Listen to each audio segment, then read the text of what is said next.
अस्सलाम वालेकुम भाई क्लियोन, हमारी दावत कबूल करने का शुक्रिया। मैं इस बात से शुरू करना चाहता हूँ कि मोहम्मद क्लियोन कौन है। बिस्मिल्लाहिर्रहमानिर्रहीम। अल्लाह के नाम से शुरू जो तमाम मखलूक़ात पर इंतहाई रहम फरमाने वाला है और ईमान वालों पर बिलखसूस रहम फरमाने वाला है। अल्लाहुम्मा सल्ली अला मुहम्मदिन व अला आलि मुहम्मदिन। मेरा नाम क्लियोन कैथकार्ट है। मैं कैलिफोर्निया में पैदा हुआ और पला बढ़ा, क्रिश्चियन स्कूल गया और मैं बुनियादी तौर पर बेदीन जैसा था 2010 तक। तब मुझे पता चला कि खुदा हकीकत में मौजूद है।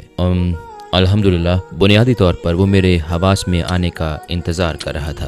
अकीदे के लिहाज से आपकी ज़िंदगी कैसी थी? मैं एक क्रिश्चियन स्कूल और एक क्रिश्चियन फैमिली में पला बढ़ा, लेकिन एक ख़ास पॉइंट पर मैंने यह अकीदा छोड़ दिया। क्यों? बस ये माकूल नहीं था। मेरे अंदाजे के मुताबिक खुदा को जैसा होना चाहिए था, ट्रिनिटी में मुझे वो नज़र नहीं आ रहा था। जैसे हम कहते हैं खुदा एक है, इसमें तीन है, ये कुछ उलझन का बायस था। हम एक इंसान को खुदा बना रहे थे। खुदा के बारे में उस वक्त और अब भी मेरा तसव्वुर ये है कि वो बहुत ताकतवर है, वो पूरी कायनात बना सकता है। मैं मुकम्मल तौर पर कैसे बयान कर सकता हूँ कि वो कैसा है? ये माकूल नहीं लगता कि खुदा यहाँ कहीं वॉक कर रहा हो, और जैसे कि खुदा को अपने आप को इंसान की शक्ल में तख्लीक करना पड़ा ताकि वो खुद को मार सके, ताकि हम बख्शे जाएं। और जैसे मेरा मतलब है, क्या वो हमें वैसे माफ नहीं कर सकता? और जब मैं कॉलेज गया, मैं यहूदी इबादत गाह गया और मैंने उनके पेशवा से कहा, मैं यकीन से नहीं कह सकता लेकिन मेरा ख्याल है मैं एक यहूदी हूँ, क्योंकि मेरा ईमान ये नहीं, ईसा खुदा के बेटे हैं और आप लोग भी ऐसा कहते हैं। क्या आप मुझे बता सकते हैं कि आपका अकीदा क्या है? तो हो सकता है मैं यहूदी हो जाऊं। तो उसने कहा कि आपकी माँ यहूदी है? तो मैंने कहा नहीं, मेरी माँ यहूदी नहीं। तो उसने कहा फिर तुम यहूदी नहीं हो सकते। मैंने सोचा खुदा चाहेगा कि हम उसकी इबादत करें, तो अगर वो हकीकी खुदा है तो वो ऐसा क्यों कहेगा कि मैं किसी मखसूस लोगों के गिरोह का हिस्सा नहीं बन सकता? तो जरूर ऐसा है कि खुदा मौजूद नहीं। और ये वो मरहला था जहाँ मैंने छोड़ दिया कि इन सारी चीजों में मुझे तजादात महसूस हो रहे थे। उस वक्त लगता था कि साइंस पूरे इर्तिकाब के साथ जवाबात फराहम कर रही थी। साइंसदान इस बारे में बात कर रहे थे कि हमें खुदा की जरूरत कैसे नहीं है, और मुझे लगा वो मुझसे ज्यादा स्मार्ट है। तो फिर मैं भी बाकी लोगों की तरह यही समझने लगा। तो मैंने खुदा पर यकीन रखना छोड़ दिया। खुदा की मौजूदगी के बारे में आपकी राय कैसे तब्दील हुई? मैं 2010 में बीमार था। उस बीमारी के दौरान मैं बहुत सी डॉक्यूमेंट्रीज देख रहा था। मुझे याद है कि फिजिक्स के बारे में एक डॉक्यूमेंट्री थी। उस वक्त उन्होंने दरियाफ्त किया कि डार्क एनर्जी मौजूद है, डार्क मैटर, और कहीं ज्यादा ग्रेविटी मौजूद है, दुनिया में कहीं ज्यादा मादा मौजूद है, हम बस इसे देख नहीं सकते। बुनियादी तौर पर उन्होंने कहा कि मामला यह है कि हम जो कुछ देख सकते हैं वो महज 30% है और जो नहीं देख सकते वो 70%। तो मुझे पता चला कि अगर 10 फिजिकल डायमेंशंस हों, 30 ऊंचाई, लंबाई, चौड़ाई, तो 30% है। तो इसमें एक किस्म का रब्त है और ये मुझे माकूल लगा कि ये डार्क एनर्जी और डार्क मैटर जरूर हकीकत में मौजूद हैं। तो फिर मैं बेदीनी से इस तरफ आया कि हो सकता है खुदा मौजूद हो सकता है बाकी 70% में जन्नत, दोज़ख और फरिश्ते और बाकी चीजें मौजूद हों। उस वक्त आपको इस्लाम के बारे में कुछ मालूम था? शायद इसके फौरन बाद, लगभग इस वक्त में मैंने पहला कुरान लिया। टेलीविजन पर एक इश्तिहार आया था, अगर आपको फ्री कुरान चाहिए तो हमें कॉल करें, हम इसे बजरिया डाक भेज देंगे। मुझे कुरान मिला, मैंने इसे खोला और मैंने हजरत ईसा और मूसा अलैहिस्सलाम और बाइबल में मौजूद ये सारे पैगंबरों के नाम देखे। और जैसा कि मैं बाइबल पर यकीन नहीं करता था, मैंने सोचा मैं कुरान पर यकीन कैसे कर सकता हूँ, है ना? मेरा मतलब है ये बुनियादी तौर पर एक ही चीज है। तो मैंने इसे नहीं पढ़ा, मैंने बस ये नाम वहाँ देखे और कहा बस ठीक है, मुझे और कुछ नहीं जानना, और इसे एक तरफ रख दिया। मुझे इस्लाम के बारे में कुछ पता नहीं था सिवाय इसके कि वो हजरत मूसा और ईसा अलैहिस्सलाम को और पैगंबर मोहम्मद सल्लल्लाहु अलैहि वसल्लम को मानते हैं अलैहिमुस्सलाम। तो इस्लाम की तरफ आपका सफर असल में कैसे शुरू हुआ? 2010 के आखिर में मुझे एक के बाद एक बहुत अजीब तजुर्बात का सामना हुआ। मेरे लिए मुझे समझ आ गई कि खुदा हकीकत में मौजूद है, क्योंकि मुझे इसका तजुर्बा हुआ। अगर खुदा मौजूद है, शैतान मौजूद है, तो फिर जन्नत और दोज़ख भी मौजूद है। और मुझे सिर्फ ये पता था कि मैं दोज़ख में नहीं जाना चाहता। तो अब मुझे पता चलाना था कि खुदा कौन है, क्योंकि मुझे पता नहीं था खुदा मौजूद है, लेकिन खुदा किसी चीज का नाम नहीं। ये एक किस्म की वजाहत है, ठीक? मैंने पाइक नामी एक मुसन्निफ की किताब में पढ़ा जिसने मॉरल्स एंड डॉगमा नामी किताब लिखी, और उस किताब में वो कहता है कि लूसीफर शैतान खुदा है, लेकिन बदकिस्मती से एडोनाई भी खुदा है। मैंने सोचा मुझे लूसीफर का पता है और मैं लूसीफर की टीम में नहीं जाना चाहता, तो हो सकता है एडोनाई वो हो जिस तक मैं पहुंचना चाहता हूँ। उस रात मुझे अजीब लग रहा था और शर्मिंदगी हो रही थी, क्योंकि हम फैमिली में काफी अरसे से बेदीन थे। मैं नहीं चाहता था कि मेरी बीवी मुझे दुआ करता देखे, तो मैं दुआ के लिए बाहर गया। तो मैंने एडोनाई से दुआ मांगी, दरअसल जैसे अगर तू खुदा है तो मुझे निशानी दिखा। मैंने एक चीज देखी, ये बहुत मुबहम थी, लेकिन ये मेरी तरफ इंतहाई तेजी से बढ़ रही थी। ये गैर मरई किस्म की थी, लेकिन जब आप उसमें से पार देखते तो हर चीज लहरा रही थी, फन हाउस के आईने की तरह। लेकिन उसके अलावा इर्द गिर्द सब कुछ नॉर्मल था, कारें, दरख्त और सब कुछ नॉर्मल दिख रहा था, और ये बड़ी तेजी से मेरी तरफ बढ़ रही थी। और जो अल्फाज मैंने तब कहे, ओह नहीं, ये शैतान है। और वो चीज मुझसे टकराई। मुझे यकीन था कि वो नेगेटिव एनर्जी थी, क्योंकि उसने मेरी सारी एनर्जी ले ली। हत्ता कि मैं सोच भी नहीं सकता था कि हुआ क्या है। मैं बिस्तर पर जा लेटा और पड़ा रहा, और मैं 12 घंटे बाद जागा, मदहोश सा, चकराता हुआ और दर्द में डूबा सा। मैंने सोचा, मुझे ऐसा क्यों महसूस हो रहा है? मुझे क्या हुआ था? ओह हाँ, कल रात मैंने शैतान को देखा था। मतलब ये जरूर ठीक रास्ता नहीं है। ठीक कहा, एडोनाई वो नहीं जिसकी मुझे तलाश है। तो फिर इसके बाद आपने किससे दुआ की? बावजूद इसके कि मैं बाइबल पर यकीन नहीं करता था, मुझे लगा जैसे बादशाहों, पॉप्स और पादरियों ने अपने अपने मकासद के हसूल के लिए बाइबल में तब्दीलियां की। लेकिन हो सकता है पुराना सहीफा दुरुस्त हो, यहोवा खुदा हो, और हो सकता है तो अगले दिन दोपहर को मैंने यहोवा से दुआ की कि मुझे कोई निशानी दिखा, और मुझे कुछ ही सेकंड में एक फोन कॉल आई और मेरी आईडी बॉक्स पर एक नाम और नंबर आया। तो मैं गया और फोन उठाया और कहा हेलो। और दूसरी तरफ से मौजूद शख्स ने कहा, मुझे कल रात एक पैगाम मिला कि इस नंबर पर कोई शख्स मुसीबत में है। तो मैंने कहा, भाई ये तो अजीब बात है, आप कौन हैं? तो वो बोला, मैं फलां फलां हूँ। बॉक्स पर यही नाम आ रहा था और मैं पादरी हूँ। तो मैंने सोचा, वाह भाई, मैंने अभी ही यहोवा से खुदा के बारे में दुआ की थी और तुमने कॉल कर ली। ये मेरी दुआ का नतीजा है। देखो, मैं खो चुका हूँ, उलझन का शिकार हूँ, खौफजदा हूँ। मुझे वो चीजें दिखाई देती हैं जो बाकी लोगों को नहीं दिखती। ये मेरे लिए इंतहाई गैर मामूली बात है। मुझे खुदकुशी के ख्यालात आते हैं। मैं खुदकुशी कर सकता हूँ। मुझे खुदा के बारे में जानना है। तो वो बोला, तुम कहाँ हो? मैंने कहा, मैं रोचेस्टर में हूँ। तो वो बोला, मैं कल रात वहीं था, लेकिन अब मैं करीब 50 मील दूर किसी दूसरे शहर में हूँ। मैंने कहा, कोई बात नहीं, मैं आधे घंटे में आ जाऊंगा। मेरे बस 5 सवाल हैं। मैं खुदा के बारे में जानना चाहता हूँ। और उसने मुझे आने से मना कर दिया। तो मैंने कहा, कल के बारे में क्या ख्याल है? तो वो बोला, मैं मसरूफ हूँ। और फिर अगला दिन मसरूफ था, और बिलाखिर 10 दिन बाद पर इत्तेफाक हुआ। उसने कहा, ठीक है, हमने मुलाकात तय कर ली। और मैंने फोन रख दिया। मैं खुश था कि बिलाखिर मुझे खुदा के बारे में कुछ पता चलने वाला है। और फिर मैंने कहा, एक सेकंड रुको, जरा सोचो कि अभी हुआ क्या है। ठीक, उस आदमी ने सबसे पहले क्या कहा था? उसने कहा कि उसे कल रात पैगाम मिला था, इस नंबर पर कोई मुसीबत में है। मैंने सोचा, मेरा घर, ये तो लैंडलाइन था। तो मैंने सोचा, अच्छा तो फिर हुआ क्या है? ओ हाँ, मैंने उस शैतान को देखा जो मेरे घर आया था, और उसने कहा था वो कल रात रोचेस्टर में था, मेरा शहर, जब शैतान आया था। तो किसी तरह उस आदमी और इस शैतान का जरूर कोई रब्त है, क्योंकि इस बात से कोई फर्क नहीं पड़ता कि आप पादरी हैं या इमाम हैं या बुद्ध मत के राहिब। जब कोई कहे कि वो खुदकुशी कर सकता है तो आप उसकी मदद करते हैं। आप 10 दिन इंतजार नहीं करते कि वो हकीकत में खुद को मार दे। तो मुझे पता था कि कुछ ना कुछ गड़बड़ जरूर है। तो फिर क्या हुआ? क्या आपने फिर अल्लाह से दुआ की? इस मौका पर मैंने सोचा कि सिर्फ अल्लाह ही खुदा हो सकता है। लेकिन उस वक्त 9/11 की वजह से वो सारी ज़हन साजी और ये सब के ये मून गॉड है, मेरे लाशोर में अब भी यही था। तो मैं अल्लाह से दुआ करने से डरता था, क्योंकि मैं एक और गलती नहीं करना चाहता था कि उससे दुआ करूं जो कि कायनात का खालिक ना हो। लिहाजा मैंने दुआ नहीं की और परेशानी बढ़ गई। अगले दिन मेरे आंसू बह रहे थे, मुस्तकिल नहीं, लेकिन मैंने रोना शुरू कर दिया था। और मैंने सोचा, ये अजीब बात है, मैं क्यों रो रहा हूँ और मैं क्यों परेशान हूँ। मैंने आंसू रोकने की कोशिश की, लेकिन वो ना रुके। सारा दिन आंसू बहते रहे।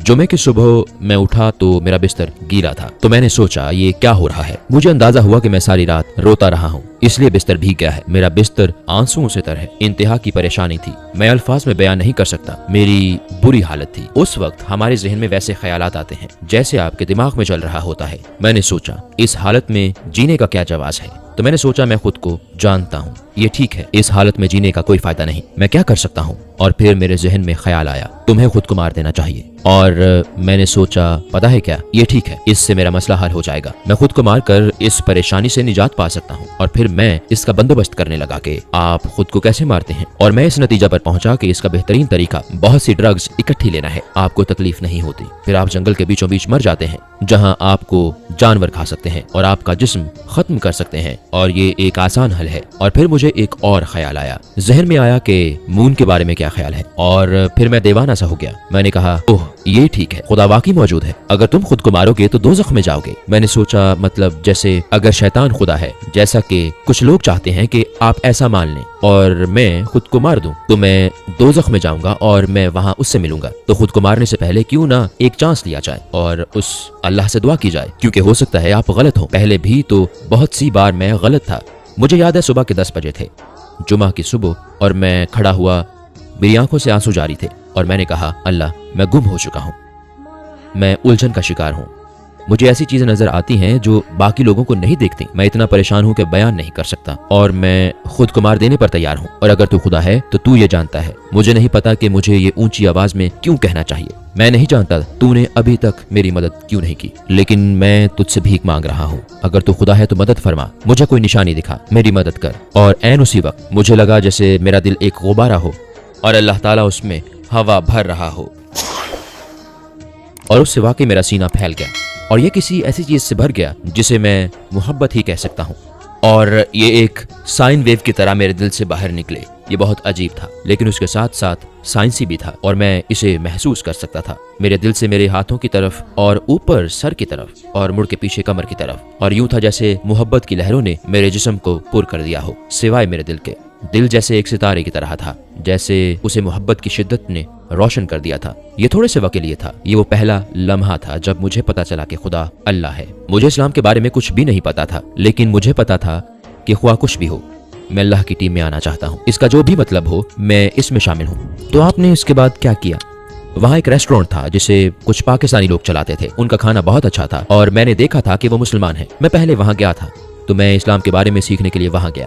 तो उन्होंने मुझे एक आदमी से मिलाया। मैं जैसे इस्लाम कबूल कर चुका था। मुझे परवाह नहीं ये क्या है, मैं मुसलमान हूँ, अल्लाह मेरा खुदा है, मुझे बस ये पता है, मुझे मुसलमान कर दो। मुझे क्या करना है? क्या मेरा खून लेना होगा? हम क्या करने वाले हैं? मैं दस्तखत कर दूंगा। तुम्हें पता है मैं कहाँ दस्तखत करूं? नहीं नहीं, ये सीधा सादा है, ये बहुत सीधा सादा है। आप बस इकरार करें अपने दिल से कि अल्लाह मेरा रब है और पैगंबर मोहम्मद सल्लल्लाहु अलैहि वसल्लम अल्लाह के रसूल हैं। तो मैंने कहा ठीक है, चलो मैं इकरार करता हूँ। तो उसने कहा सुनो, कुछ और चीजें हैं जिनका हमें पता होना चाहिए। और उसने इस्लाम के 5 सतूनों और 6 कलमों के बारे में बताया और मैं जैसे मुसलमान हो गया। मुझे उसके बारे में जरा भी सोचना नहीं पड़ा। और उसने कहा ये अहम है, क्या आप इस बात को समझें कि कुरान हमारे खालिक के असल अल्फाज हैं? और मैंने कहा वाह वाह वाह वाह वाह वाह, मैं कैसे मान लूं? ये दीवानों वाली बात लगती है। हमारे खालिक ने अपने अल्फाज में ये हमें दिया। जैसे कि क्रिश्चियन बैकग्राउंड से आने की वजह से ये बात मुझे माकूल नहीं लगी, क्योंकि मैंने कभी नहीं सोचा था कि बाइबल खुदा के अपने अल्फाज हैं। ठीक, मेरा मतलब है हमें बताया गया था कि ये खुदा की तालीमात हैं, लेकिन इंसान के अल्फाज में। ये मेरे लिए इंतहाई अजीब तस्वुर था। मैं यूं था जैसे मुझे नहीं लगता कि मैं इस पर यकीन करूंगा कि। तो उसने कहा आपने मुसलमान होना है तो मानना होगा। मैंने कहा चलो फिर मुझे कायल करो। तो उसने कहा ठीक है, मैं तुम्हें इस बारे में बताऊंगा, फिर किसी वक्त बात करेंगे, क्योंकि हमने आज बहुत सारी चीजों पर बात कर ली है। हम एक छोटी सी किताब लाए जिसका नाम a brief illustrated guide to Islam था और उसमें कुरान में मौजूद साइंस की निशानियों का जिक्र था। और मेरे लिए ये इंसानी जिन्नियात की मरहलावार तख्लीक थी कि कुरान में इसे कैसे बयान किया गया था, और वो असल में तख्लीकी मराहिल के मुताबिक था, जिसके बारे में हमें MRI के बगैर पता नहीं चलता और इसकी तस्दीक नहीं होती। तो मुझे अंदाजा हुआ कि पैगंबर मोहम्मद सल्लल्लाहु अलैहि वसल्लम को 1400 साल पहले ये नहीं पता हो सकता था। ये जरूर इल्हामी इल्म है। तो आपने कलमा शहादत कैसे पढ़ा? कुरान को तस्लीम करने के बाद मैं तो यूं था जैसे ठीक है चलो अभी कलमा शहादत पढ़ते हैं। तो मेरा दोस्त जिससे अब भी मैं राब्ते में रहता हूँ आज के दिन तक, हसन, एक जबरदस्त इंसान है। उसने कहा जुमे तक इंतजार करते हैं। ठीक है, हम सारे लोगों के सामने कलमा शहादत पढ़ेंगे। जैसे इतवार के दिन चर्च सर्विस होती है तो हमारे यहाँ जुमा होता है, हम जुमे के दिन ये करेंगे ताकि सबको बरकत हासिल हो। तो मैंने कहा नहीं, अगर मैं कल मर जाऊं तो क्या होगा? कल मैं किसी हादसे का शिकार हो गया तो मैं अभी पढ़ना चाहता हूँ। तो वो बोला बस 2 दिन ठहर जाओ। तो मैंने कहा ठीक है, क्योंकि मुझे इस पर एतमाद था। मैंने कहा ठीक है, लेकिन जैसे मैंने पहले कहा जब आप करीब होते हैं तो शैतान पूरा जोर लगाता है। तो मुझे बहुत अजीब से ख्यालात आ रहे थे, समझ रहे हैं, जैसे पागलों वाले, सही पागलों वाले ख्यालात। तब मुझे ख्याल आया कि अगर मैं जुमे को मस्जिद गया तो कोई वहाँ धमाका कर देगा और मासूम लोग मेरी वजह से मर जाएंगे, क्योंकि मैं वहाँ गया हूँगा। तो मैं नहीं गया। उस जुमे और हफ्ते को मेरे दोस्त ने मुझे कॉल की और कहा ठीक है मैं समझ गया, चलो इसमें देर नहीं करते, मुझे फलां पार्क में मिलो। तो हम पार्क के बेंच पर बैठे और मैंने पार्क के बेंच पर उसके साथ कलमा शहादत पढ़ा। मुझे सुकून मिला क्योंकि बिल आखिर मैं इसमें शामिल हो गया था जहाँ अल्लाह हमें चाहता है। आपके इस्लाम कबूल करने पर आपकी फैमिली ने कैसा रद्द-ए-अमल दिया? उन्हें पहले अच्छा नहीं लगा। मेरी माँ चर्च जाने के लिए इसरार करती थी। मेरा मतलब है जब मैं चर्च जाने से बेजार था तब वो बहुत ज्यादा एक्टिव होती थी। जब मुझे पता चला कि खुदा मौजूद है और मैंने इस्लाम कबूल कर लिया तो मैंने उन्हें बुलाया और कहा माँ पता है क्या बात है, आप ठीक कहती हैं, खुदा मौजूद है। तो वो बहुत खुश थी। तो उन्होंने कहा ओह ये तो बहुत अच्छी बात है, क्योंकि हम बचपन से बैप्टिस्ट चर्च जाया करते थे। वो बोली क्या तुम्हें बैप्टिस्ट चर्च मिल गया? तो मैंने कहा नहीं नहीं नहीं, मैं बैप्टिस्ट चर्च नहीं गया। उन्होंने कहा अच्छा अच्छा, तुम्हारे इलाके में लूथरन चर्च भी है, क्या तुम लूथरन चर्च गए थे? मैंने कहा नहीं, लूथरन चर्च नहीं था। वो बोली ओह नहीं, क्या ये कैथोलिक चर्च तो नहीं था? तो मैं बोला नहीं ये कैथोलिक चर्च नहीं था। तो वो मानने को तैयार नहीं थी। मुझे उन्हें बताने में शर्मिंदगी महसूस हो रही थी क्योंकि मुझे पता था उन्हें जवाब पसंद नहीं आएगा, लेकिन वो मानने को तैयार नहीं थी। तो उन्होंने कहा तुम्हें खुदा कहाँ मिला? तो मैंने कहा माँ अगर आप वाकई जानना चाहती हैं कि खुदा कहाँ है तो मस्जिद चली जाएं। तो उन्होंने रोना शुरू कर दिया और कहा, ओह नहीं, वो खुदा नहीं है, और मेरे बारे में परेशान हो गई। लेकिन 2 साल बाद मैं उनके घर गया और एक फैमिली फ्रेंड उसने मुझे बुलाया था। उसने मेरी माँ से बात करने के लिए बुलाया। मैंने फ़ोन उठाया तो उसका नाम रुथ था। तो रुथ ने कहा, मैंने सुना है तुम अब बेहतर हो और तुम्हारी माँ बहुत खुश है। तो मैंने कहा, क्या तुम वाकई उनके बारे में बात कर रही हो, क्योंकि मुझे ये बात समझ नहीं आ रही, तुम्हें इस बारे में पता है? तो उसने कहा, ओह नहीं नहीं, तुम्हारी माँ बहुत खुश है कि तुम मुसलमान हो गए हो और तुम्हारी जिंदगी बदल गई है। हैरान कुन तौर पर वो खुश थी कि मैं मुसलमान हो गया हूँ, क्योंकि उन्हें पता चल गया था कि इससे मेरी जिंदगी कैसे बदल गई थी। फिर भी उन्होंने मेरे सामने एतराफ़ नहीं किया था। तो इंशाअल्लाह उनके लिए दुआ करें कि एक दिन वो इस्लाम कबूल कर लें। मुसलमान होने के बाद आपको सबसे बड़े कौन से चैलेंज का सामना करना पड़ा? ये एक बेहतरीन सवाल है। मुझे नहीं पता कि इस्लाम पर कायम रहने के अलावा कोई बड़ा चैलेंज होगा, क्योंकि आपको पता है इसे छोड़ने के लिए हर तरह की दावत मिलती है। ठीक कहा, वापस आ जाओ, लड़कियां वहाँ एंजॉय करती हैं, चलो अब आपको पता है रॉक एंड रोल करेंगे, जैसे कि चलो कॉन्सर्ट में चलते हैं, वहाँ नशा है, शराब है, ये सब तुम्हारा इंतजार कर रहा है, बस करो, वापस आ जाओ दोस्त, हमें तुमसे प्यार है। ठीक कहा, लेकिन आपको पता है ये गलत है। तो ये शायद अपने ईमान पर कायम रहना एक बड़ा चैलेंज है। आपको बताऊं, मेरा मतलब है मैंने इस्लाम कबूल किया तो मुझे ये सारी चीजें छोड़नी पड़ी। क्या आपको कोई इस किस्म का तजुर्बा हुआ जब आपको महसूस हुआ कि अल्लाह के साथ आपका खास ताल्लुक है? मेरे मुसलमान होने के बाद मैंने बस का एक ऐसा टिकट लिया जिस पर 2 माह के लिए मैं अमेरिका में कहीं भी जा सकता था। तो मैंने बहुत सफर किया और लोगों को खबरदार किया। तो कभी कभी ये मेरे लिए मसला बन जाता था। तो मुझे अंदाजा हुआ कि इस मसले से बचने के लिए मुझे चाहिए कि अपने पैगाम को सिर्फ अहम तरीन बात तक मुख्तसर कर दूं। वो पैगाम मुआफी के बारे में था। मुझे याद है मैं सैन फ्रांसिस्को में था, तो मैं टेंडरलाइन में था। ठीक है, ये वो जगह है जहाँ जिस्म फरोशी, ड्रग डीलिंग और सब इस तरह के काम होते हैं, क्योंकि तब मुझे लगा कि ये सब मेरे अपने लोग हैं और वो लोग हैं जिन्हें सबसे ज्यादा मेरी मदद की जरूरत है। इन्हें देखकर बहुत तकलीफ होती थी, तो इस वजह से वहाँ का इंतखाब किया। मैं वहाँ था तो मुझे लगा जैसे मैं कोई पागल आदमी हूँ जो एक साइन बोर्ड पकड़े खड़ा है, जैसे मैं हिम्मत हारने के करीब हूँ, ऐसे लगा। मेरा मतलब है मुझे ऐसा महसूस हुआ। लेकिन मैं वहाँ खड़ा कह रहा था, मुआफी इलाज है, आपको इलाज की जरूरत है, अल्लाह से मुआफी तलब करें।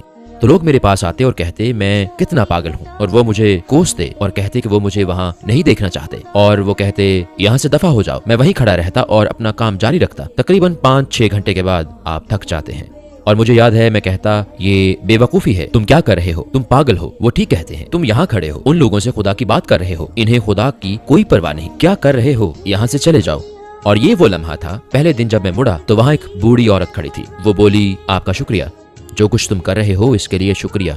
और मुझे लगा ठीक है अल्लाह, मैं बस जाने वाला था और तूने मेरी हौसला अफजाई के लिए किसी को भेज दिया उस वक्त जब मुझे उसकी जरूरत थी। मैं समझता हूँ ये तू ही है। और अगले दिन मैं दोबारा वही कुछ कर रहा था। 5 या 6 घंटे वही कुछ होता रहा। मैं जा रहा हूँ, वो बस एक बूढ़ी औरत थी, वो खुदा नहीं था। ठीक, बेवकूफी ना करो, वो कोई इशारा नहीं था। ये लोग ठीक कहते हैं, मैं ये काम छोड़ रहा हूँ। और फिर एक बूढ़ा आदमी वहाँ मौजूद था और उसके अगले दिन एक छोटा बच्चा वहाँ मौजूद था। 5 दिन मुसलसल जब मैं ये काम छोड़ने पर तैयार था तो कोई ना कोई आ जाता और मेरी हौसला अफजाई करता और कहता कि जो कुछ मैं कर रहा हूँ उससे उनको खुशी होती है। मैं खुदा के बारे में बात कर रहा हूँ और मुआफी की अहमियत बता रहा हूँ। मुझे इस मौका पर लगा कि मेरा वाकई ताल्लुक है, क्योंकि मुझे अंदाजा हुआ कि ये महज इत्तेफाक नहीं है। ठीक, मेरा मतलब है मुसलसल हर रोज वो एक इशारा था, अगरचे बड़ा इशारा नहीं था जैसे कि सीने का फैल जाना, लेकिन आप इस पर गौर करें तो वो वाकई एक इशारा था। क्या आपके करीबी लोगों में से आपके बाद कोई मुसलमान हुआ? मेरी नानी, मेरी अम्मी की माँ, मेरा ख्याल है ये 2012 था। मैं उन्हें देखने गया, उनकी तबीयत ठीक नहीं थी, वो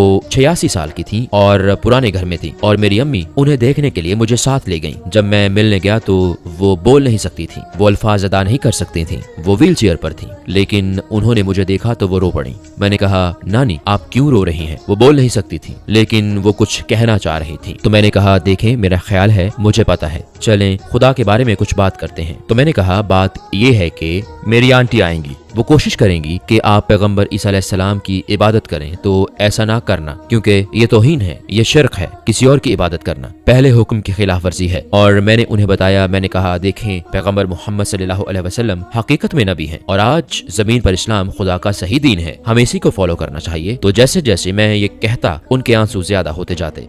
तो मैंने कहा, क्या आप आज इस्लाम कबूल करना चाहती हैं? तो वो सर हिलाकर हामी भर रही थी और रो रही थी। तो मैंने कहा, ठीक है, मेरा हाथ पकड़ी और मैं जो कुछ कह रहा हूँ आप उससे मुत्तफिक हैं तो इसे दबाएं।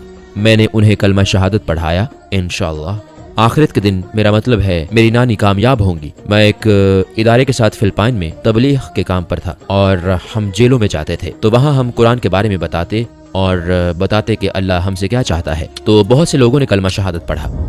ہمارے پیارے نبی صلی اللہ علیہ وسلم کے بارے میں کس چیز نے آپ کو سب سے زیادہ متاثر کیا؟ انسانیت کے لیے ان کی رحم دلی نے، ان کے معاف کر دینے کی خوبی نے۔ ان کے اپنے مطابق سب سے برا دن ہم سب جانتے ہیں وہ طائف کا دن تھا جب لڑکے ان کا پیچھا کر رہے تھے، لڑکوں نے پتھر مارے۔ آپ کے علم میں ہے کہ انہیں زخمی کر دیا گیا تھا اور ان کے پاس اختیار تھا کہ پہاڑیوں کو ان پر دے مارا جاتا، اور انہوں نے کہا کہ میں ایسا نہیں کرنا چاہتا، ہو سکتا ہے ایک دن یہ لوگ مان جائیں، اور وہ مان گئے۔ تو ان کے معاف کر دینے کی خوبی اور صحیح راستے پر لانے میں لوگوں کی مدد کرنا۔ اس وقت آپ کون سے پروجیکٹس پر کام کر رہے ہیں؟ میں تبلیغ کے لیے بہت سے پروجیکٹس پر کام کر رہا تھا۔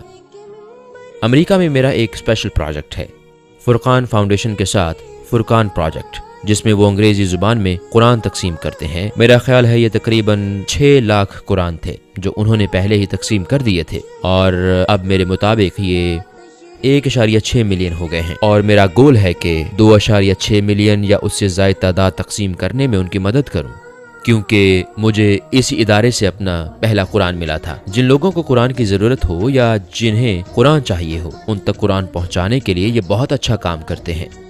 بہت سے تبلیغی ادارے، انگریز تبلیغی ادارے فرقان قرآن استعمال کرتے ہیں۔ اپنے حتمی تاثرات کے طور پر آپ کیا کہنا چاہیں گے؟ اللہ آپ کو کامیاب دیکھنا چاہتا ہے اور آپ کا انتظار کر رہا ہے۔ اللہ ہم سب کا منتظر ہے کہ ہم اسے فالو کریں۔ آپ جانتے ہیں کہ آپ اللہ کی طرف ایک قدم بڑھاتے ہیں تو وہ آپ کی طرف 10 قدم بڑھتا ہے، اور آپ چند قدم بڑھاتے ہیں تو وہ آپ کی طرف دوڑ کر آتا ہے۔